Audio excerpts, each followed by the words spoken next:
Shout out to Julian Banks. Yes, sir. And I am Big Snoop Dogg.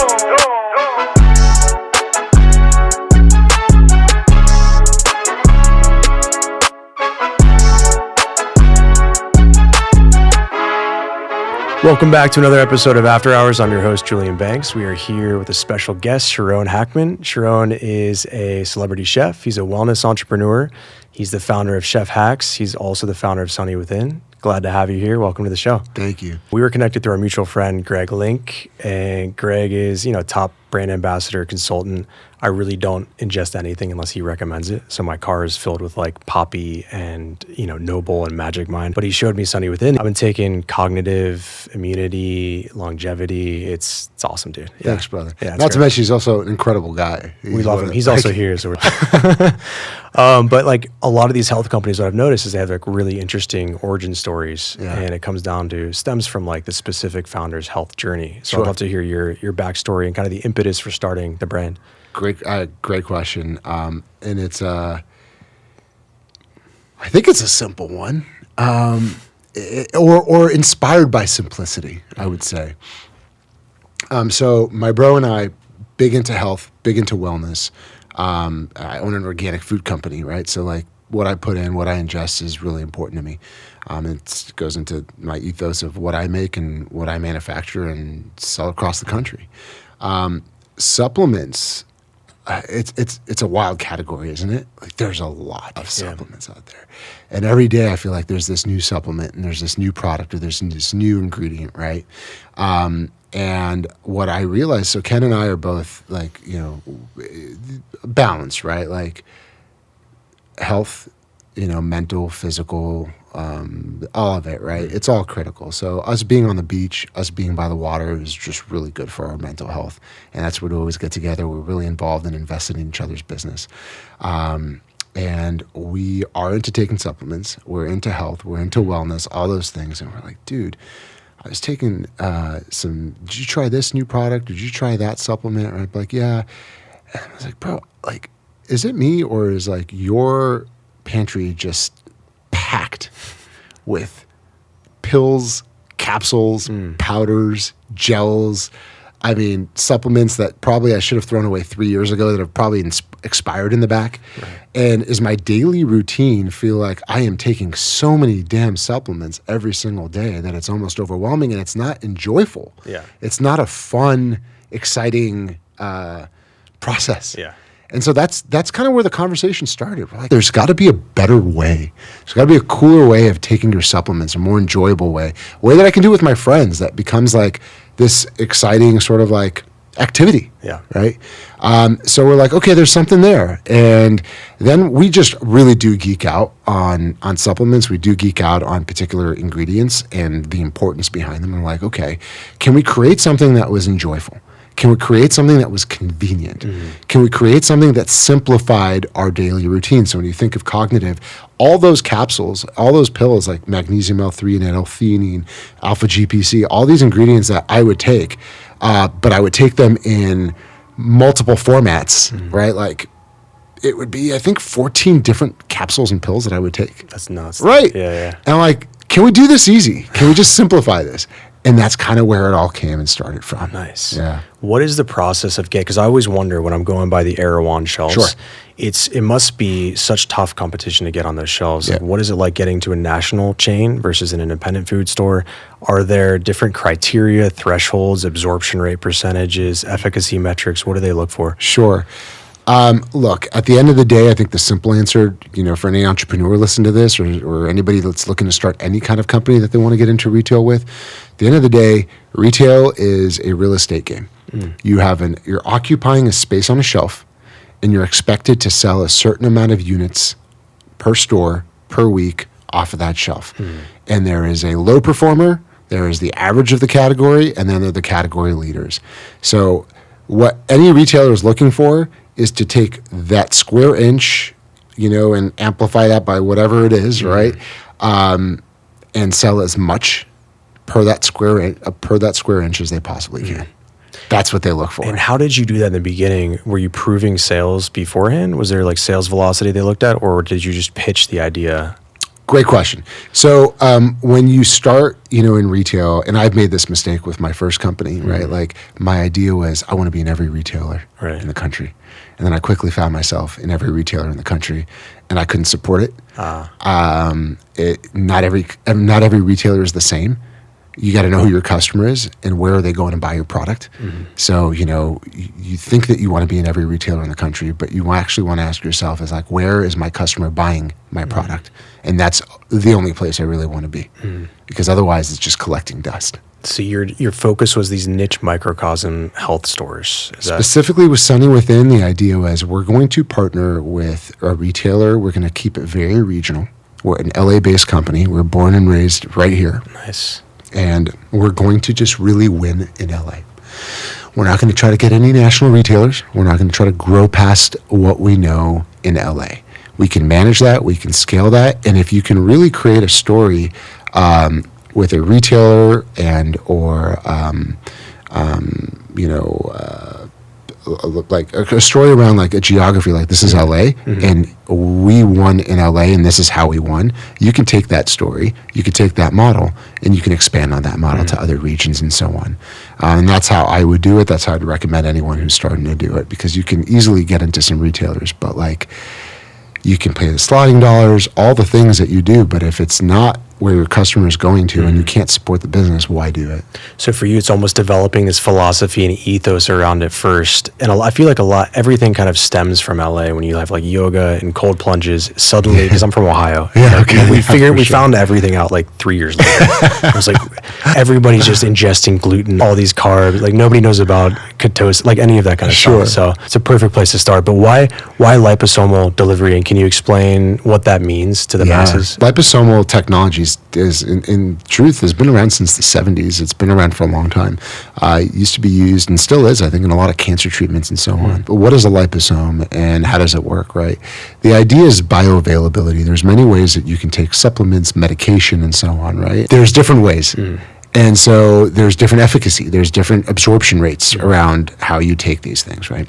And so the idea is when you take a capsule or a supplement, by the time it's done being digested, right, you're only retaining on average anywhere from 10 to 30% of what it is that you're taking because your stomach and your whole digestive tract is doing what it's supposed to be doing. It's breaking stuff down, the good, the bad, all of it. So that's the idea, right? So when you encapsulate something in a liposome, it's 5 times more bioavailable than it would be if it wasn't. So it's getting absorbed at a much better rate. Now, of course, getting an IV of anything is going right into your bloodstream, and you can argue, that's more absorbable or more efficient. There's studies, depending on what it is, and I don't know enough. I'm not a scientist around there, but I would say you're not going to get an IV every day. You're not going to get shots every day. Orally is usually the easiest way. So we wanted to do something that was highly, absorbable, delicious, or as delicious as it can be. They are vitamins, and most vitamins don't taste good. Just like, the typical broccoli stuff, always the bad stuff tastes good, right?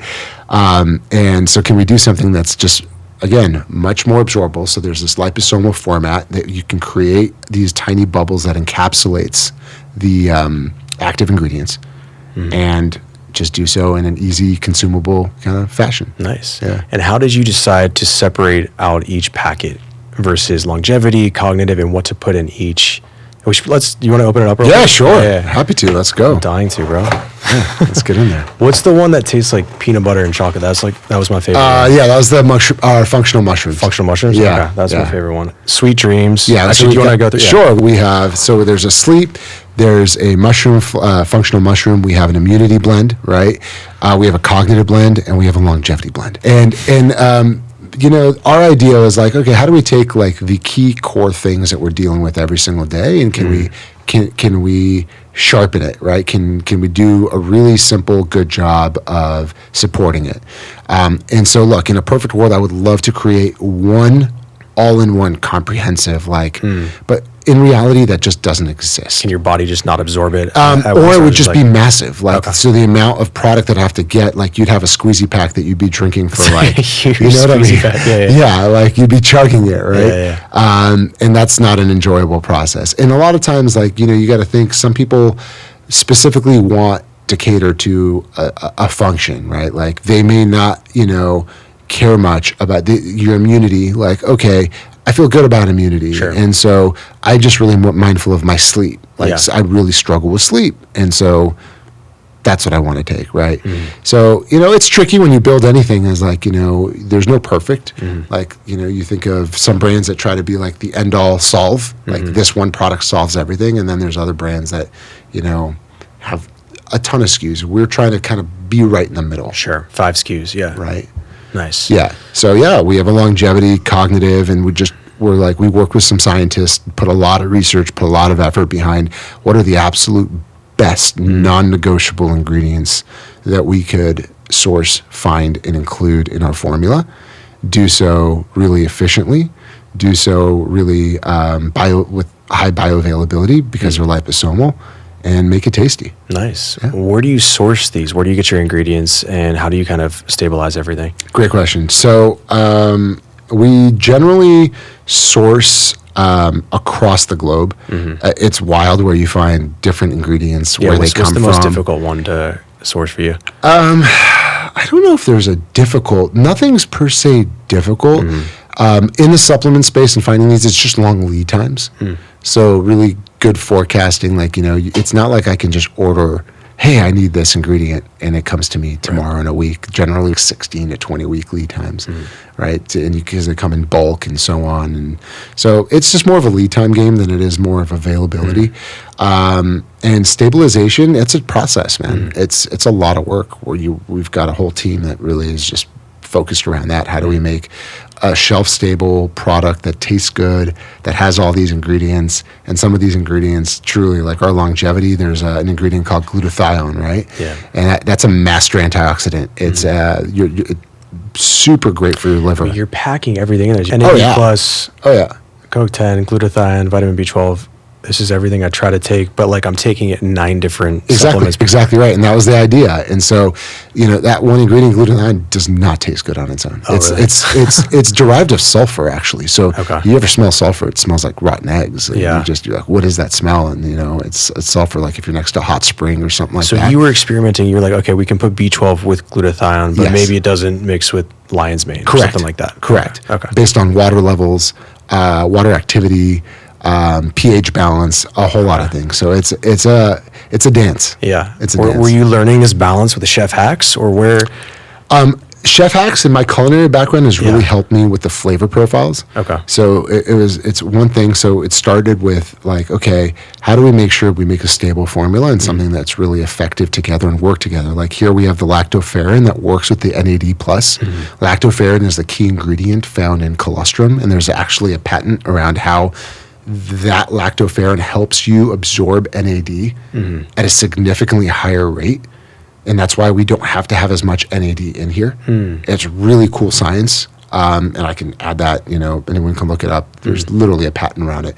But I had to try all these without any like flavor. Like glutathione, like straight.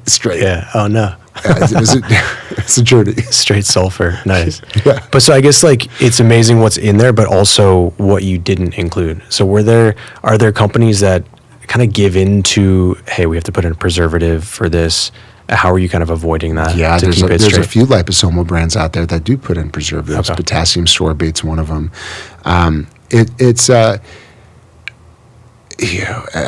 Isn't everything sort of like a paradox, right?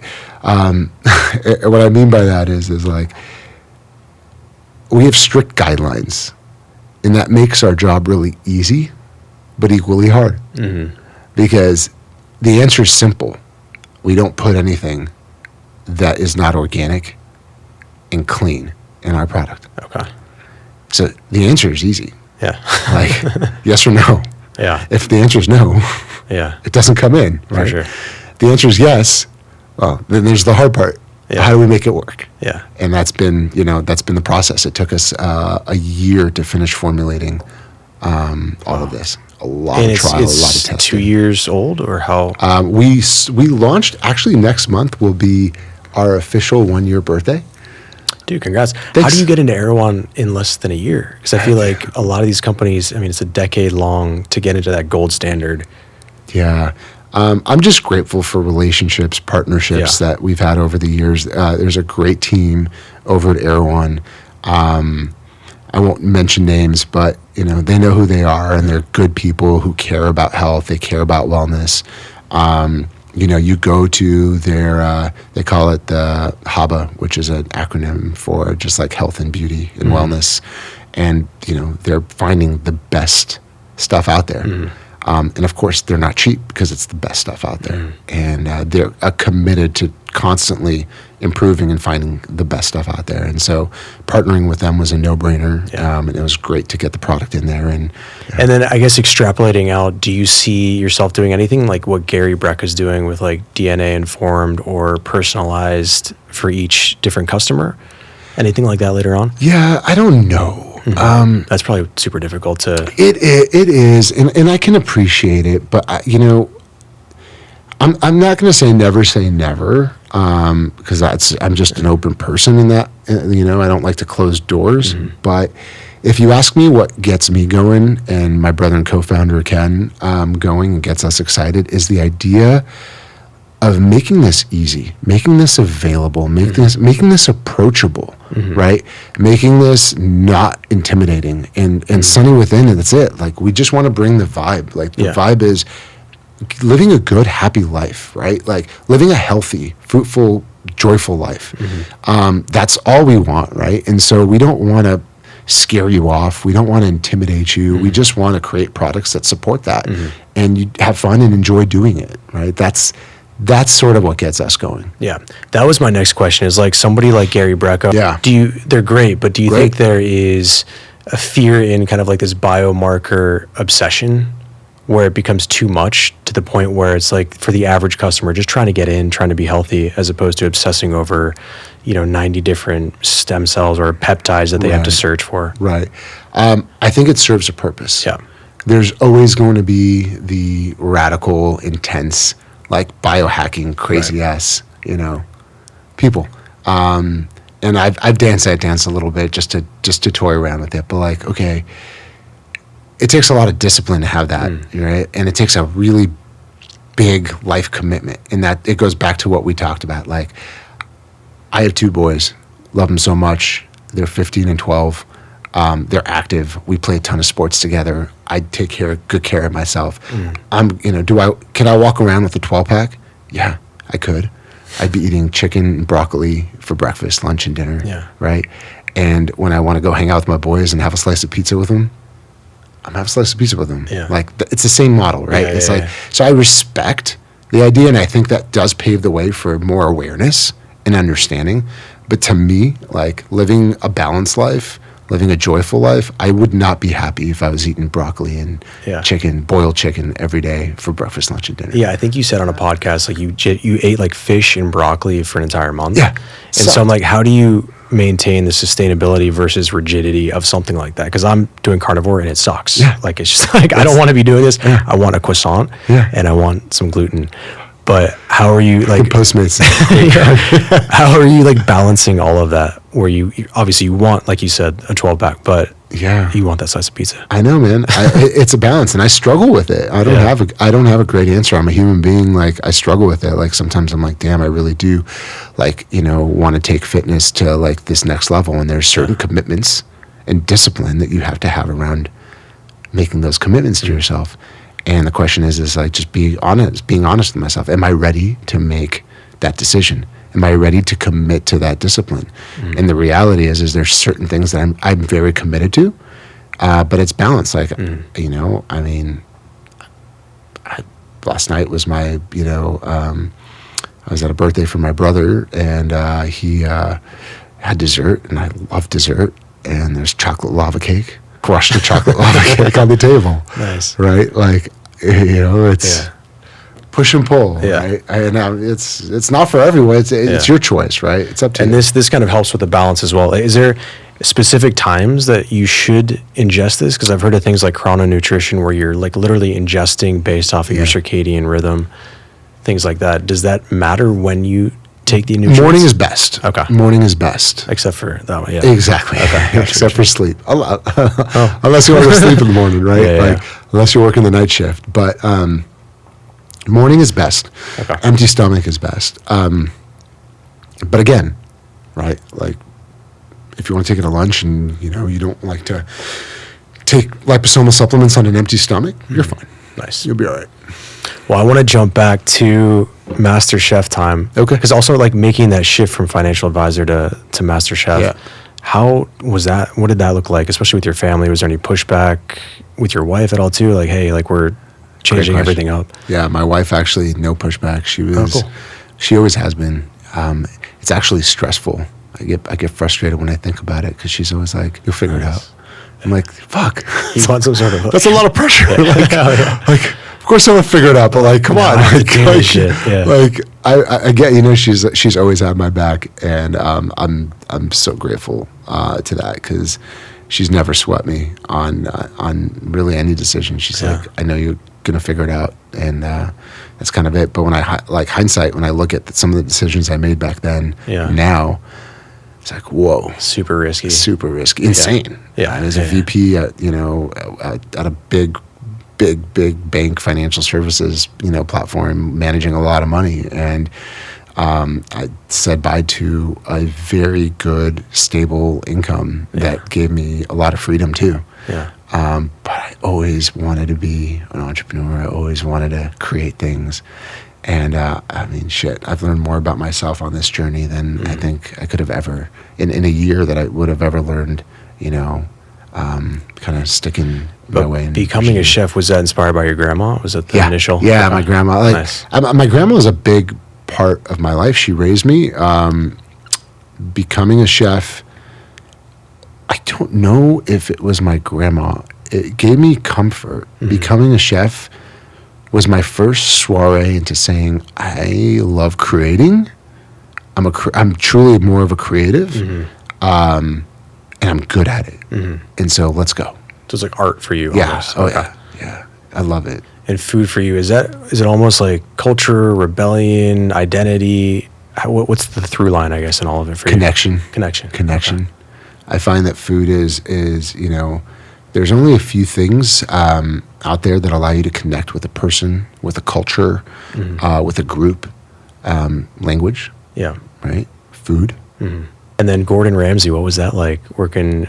I mean, just trying to impress him. And it looked like all those inner politics with you and Lee. Lee had a kind of similar background as you, right? Both Israeli, both background. Right. But different ways to approach the dishes. Yeah. Actually, saw him a few times in the past years. Great guy. Like, you know, he's also like invested in a journey in the culinary world. Gordon was great. Like, it was my first stint into television, and being from LA, I was super jaded to it. Never really, you know, wanted to be in it, but it opened up a door to just be like, I love food. I love the creative side of it, and I'm all in. What was the most challenging dish on there? Was it the crab and prosciutto, or the? Yeah, it was the one that I lost on because I learned chocolate souffle. No, the chocolate souffle was, I knew I was going to lose because I suck at desserts. It looked good. I don't know. It did look good. The sea salt and all that stuff. It was the dish before there was like this. We went fishing and it was this fish dish, and I decided like it was like just a simple fish that I could have deep fried and put a really great sauce on, and it would have been delicious and everything was great. But I was like, like that's so basic, or that's like, you know, not chefy enough and cool enough. So I decided to fillet it and pull out the liver and cure the liver and make like this fish liver dish that was like way overcomplicated. Okay. Where literally I should have just deep fried it. You know, and just chefed that up a little bit. Yeah. But great lesson, and like some, you know, in the way I cook now, like keep it simple. Like, was that the one you presented to, I guess, the critics? Yes. That were outdoor? That's it. That's awesome. That was it. Yeah, I love that you watch that. My dad's obsessed. So I love that. Definitely miss that. Yeah.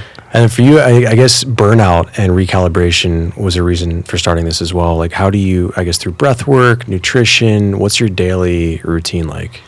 Or do you go super crazy with like intermittent fasting and cold plunges and? I dabble. Dabble. Okay. Dabble. So I'm very disciplined, but I call myself like a openly disciplined person. Okay. So what does my regimen look like? There's some non-negotiables. Daily meditation is critical. Win the morning, win the day. Get up early. Find that time that I'm alone. The noise is, non-existent. The emails aren't coming. The calls aren't coming. And find my space. And that's a ritual for me. 30 to 45 minutes every day. Breath work, meditation, finding my connection to all that is this. Nice. And that helps throughout the day. Nice. And so for anyone who's thought about meditation and or considered it, it'd probably be one of the best bits of advice. And for those of you that say, I try and it's not okay, it's not about trying. It's just about, it's like anything. Like you go to the gym, you work out. Some days you crush your workout. Some days you're like, shit, that was rough. And I didn't make it, but you just show up, right? It's the same thing. Nice. Yeah. And is The Untethered Soul, is that your favorite Yeah. book? How'd you know? I don't know. I do some research. That's one of what my are favorite some books. good mantras and edicts from that you employ? Great one.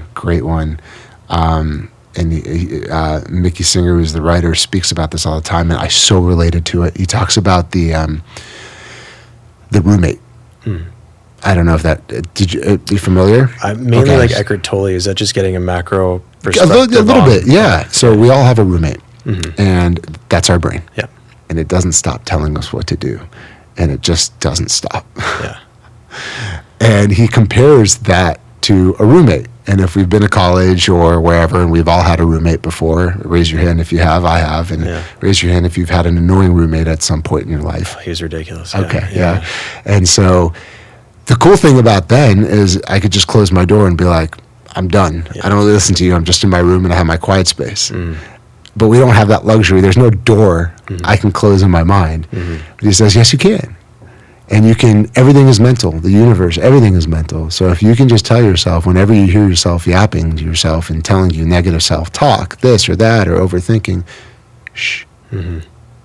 Thank you, but no thanks. Yeah. I don't need you right now. Come back to you later. And I literally have that self-talk with myself sometimes. Like, shh. I'll catch myself and just go, right? And it's doing what it's supposed to do. Yeah. Like, okay, cool, thanks. So it's been a really powerful tool for me over the past couple of years. It's exhausting, right? Yeah. You listen to a nonstop. Yeah, it's basically just like, it's almost like digestion, because it's the automaticity of digestion. It just happens. Your thoughts just happen. And all your thoughts are made up of sentences. All the sentences are made up of words. All the words are made up of letters. And there's no possible way that 26 letters could ever elucidate the truth in anything. So, yeah. Beautifully beautiful. That's exactly right.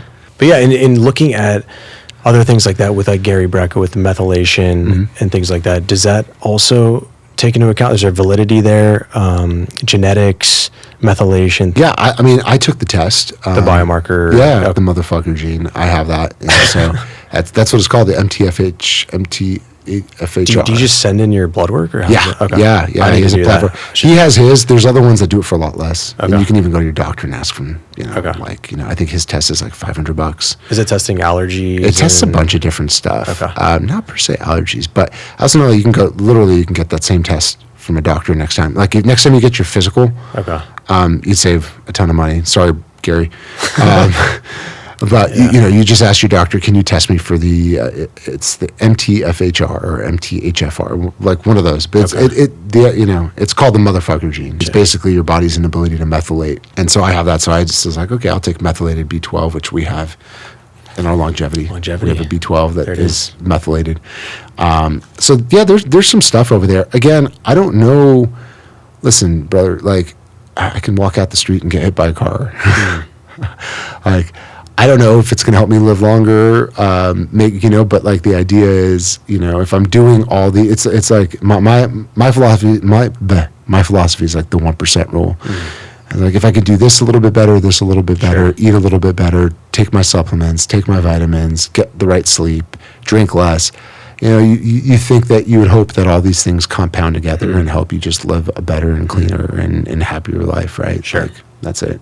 Is there a certain tier of the best way to, get the nutrients, antioxidants, vitamins, things like that? So IV is at the top, liposomal below, you think? Or there's some studies that say they're like sometimes liposomal is even better. Okay. Yeah, it just depends on what and and what the ingredients are and how. And there's just like a whole lot of science and candidly like past my pay grade of stuff, right? But like the idea is to me is I don't live a life where I can just get an IV every day. Yeah. It's expensive. It's timely. I don't want to get pricked every day either. Yeah. So again, you're not going to do something, or it's going to be difficult for the majority of people to do something that's not enjoyable. Right. It's not something that could be easy and enjoyable. That's it. Like I've learned that in food manufacturing, like brands and so on. Like it's got to be simple. Like how do I make your life easier? If I'm not bringing value to you, then why are you going to buy my product? Sure.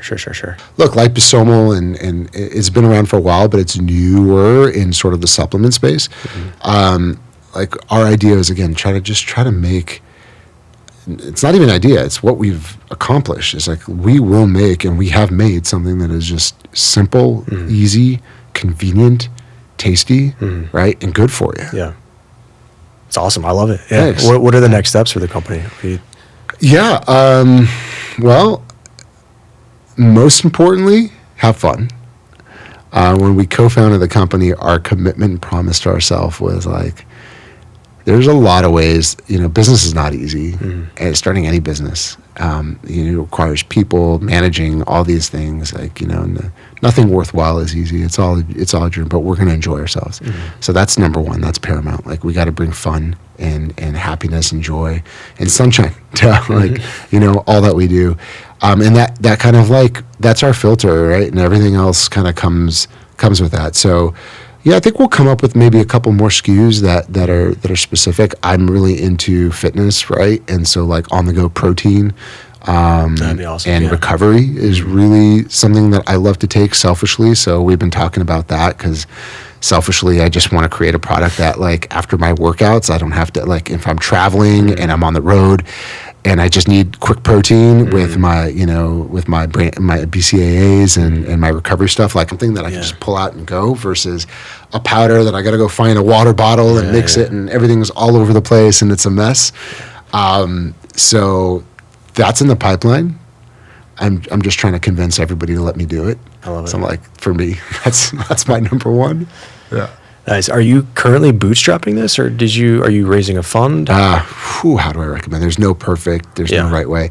My bro and I put a lot of our own money into starting this, and what we wanted to do is we have a network. We've got some great investors, and I'm so privileged to have these people in our lives as friends, as colleagues, as advisors. So luckily, we've been in a good world where raising money has not been an issue, but for both of us, I don't know, for better or for worse, we wanted to de-risk a lot of this business. So we decided not to raise initially, and we self-funded all the way through conception, product, inventory, first kind of like sales to just say, hey, if we're going to go to because these are our friends and that's the vibe that we wanted to grow this with people that we care about, that we love, like back to like guys like Greg, like who are just good people that we like, let's go have fun. Let's go build something awesome for all the right reasons. Right. And so our idea was, let's de-risk this as much as we can and show our investors and our partners and people that jump on board and come with us, like we actually have something, you're right? Versus like, hey, here's an idea. And they would have cut us checks. They would have invested, but for better or for worse, like I'm proud of it. Like we really de-risked it. So that's what we did. Nice. And you're able to kind of maintain control of that too, right? And you can expand based off your own metrics, and it feels almost like a family vibe. Yeah. And I think that also comes down to always, for anybody who has like, or looking to raise, it's a marriage, right? It's, I always say with anybody that you're going to get in bed with financially and that's going to be invested, like, are you going to marry somebody you just met? Likely not, right? You want to date them first and make sure that just test out the waters. Right? Like this is working. But a lot of times in business, because the money attachment, like they're like everyone's ready to just sign a deal. Yeah. Right? Like I like the idea of getting to know who your partners are going to be, who you're going to invest with, like potentially, you know, down the road by getting to meet them first, getting to know them, feeling that out. You know, is this a good fit? Yeah. Or not a good fit? Be based on trust and kind of that initial interaction. Maybe it's a warm introduction from somebody you trust. So, Yep. Yeah. Rapid fire. Shoot. Question. Favorite dish to cook? You're gonna laugh at me. Greek salad. Oh, whoa. Super simple. Okay. So simple. Yeah. It's one of my favorite things to do. Like a whole piece of grilled fish and a Greek salad. It's like, I can have that for lunch. I can have that for dinner. Might even have that for breakfast. Yeah, yeah. It just makes me happy. Nice. It hits all the like parts for me. I don't know why. Cold plunge time. What's your best cold plunge time? Anytime. But I mean, like your actual time. Like, Oh, how like long total does it- time? Yeah. Depends on water temp. Shit, I've done ones that like, okay. give me a water temp. And is the Is water it 50 is like the, what are the 40? Actual machines? Yeah, What so do they there's put a those at? bunch. Like, Yeah. like you could really geek out on this. I don't definitely know if wanna I'm know like. one, yeah. So the Like if you had a high mat or something like that, what do they usually? I don't something know. like that? You can control that. I know that the absolute asshole of cold plunges is the one that's like at like 40 degrees. 40, yeah. And it constantly like it's firing water through it so fast. Yeah. So you can't build any kind of like thermal layer. Oh, it's better when it's stagnant? Well, when it's stagnant, you can kind of like hold straight and you create like this thermal layer that you're okay. But if this water's like you're in this tub and it's You're just in just you can't. It's Yeah. brutal. So that's like 2 minutes. 2 minutes, yeah. And then there's other ones that I've done for like 5 minutes, and Okay. yeah, I'm good. But my sweet spot's around like generally three. That's 3 good. Yeah, minutes. I love it. Number one food city, would you say? Ooh, great question, dude. Should we say non-domestic? Non-domestic, So, yeah, great. maybe- How about country? Okay. Ooh, or I don't know. No, it's gonna be city. Okay. Okay. Let's get specific. Yeah. I'm gonna give you two: Okay. Tokyo, Bangkok. Oh wow. Yeah. Yeah, Tokyo's amazing. Okay. Yeah. The simplicity and just the excellence of cuisine in Tokyo is like unparalleled. But then you go to Thailand and you can get like pad thai on the street for like $1, Yeah. and it's the best pad thai you'll ever have in your life. It's so flavorful. I don't know what they do. It's so good. Did you travel a lot before MasterChef? So you kind of A little bit of both. influenced Yeah, it? through. Okay. Yeah. Nice, because I noticed like some people hadn't been to certain areas, and it's like I have no idea how to cook Chinese because she's from the South. I think that was Whitney. Yes. Grandma's favorite meal. Oh, my grandma's favorite meal. What did my grandma love? Her go-to. Oh, she had so many things. Makes me happy. I'm just thinking. I'm like you made my day just now because I'm just like sitting here imagining her sitting where she'd always sit at the table and I'd sit next to her, and she would eat things. And I'm trying to think what it was that was her favorite. She was like, I don't know what her favorite. She would say something to me in Hebrew that I love, and it's I don't know. I know I'm going on a tangent, but like it hits. She said it in Hebrew, and it rings in Hebrew differently because it's like a play on words. And she would always say after she would eat something. She's a Holocaust survivor, so like any meal for her was, and she would always say Hayat Tov, V'tov Shaya. Okay. And so it's the same words in Hebrew, just backwards. So Hayat Tov, which means it was good, right? And then V'tov Shaya, which is basically just taking the first word and putting it at the end, and the end word putting it at the beginning, right? And so she would say, it was good, and I was glad I had it. Like, it was good that I had it. Oh, okay. And it was her way of saying, like, I'm just grateful to have, like, I enjoyed it, and I'm glad that I had it. And she would say that after every meal. That's beautiful. That's better than a meal. I know. Yeah, so I just go right to there, like, whatever it was, whether it was a piece of toast, Nice. or she would always have tea with, like, the sugar cube, and she would eat the sugar cube separately from the tea. That's her like little thing. I don't know. I love it. The best, yeah. Well, I think it's a great place to end. So thanks for coming on. Anything else you want to add about the company, or? The fact that I'm just beyond proud and thrilled of what we have, the team we have, the vision we have, and it brings me a lot of joy making products and bringing products to life that enhance and better people's lives, and hopefully we're doing so in a fun, convenient way, and always open to continue to grow and learn and and keep having fun on this journey. And I appreciate you having me on this show and, thanks for and coming having on. the conversation. This was super fun. And yeah. Thanks for taking the time. And where can people find you and the product? Online, sunnywithin.com. I'm on and off through social. I don't know. I show up here and there sometimes. Okay. Nice. No handles you want to? Just my name, Sharone Hakman. Okay. Yeah. No, that's it. And then Sunny Within. And Cool. sometimes I'll be on an ad on Sunny Within. Nice. So you might see me there. Okay. Throwing supplements in the trash. Love it. Cool. Thanks for coming on. I appreciate Dude, my man. Thank you. Thank you so it. much. Let's go. Let's have some longevity. Let's do this. Go, I'm in.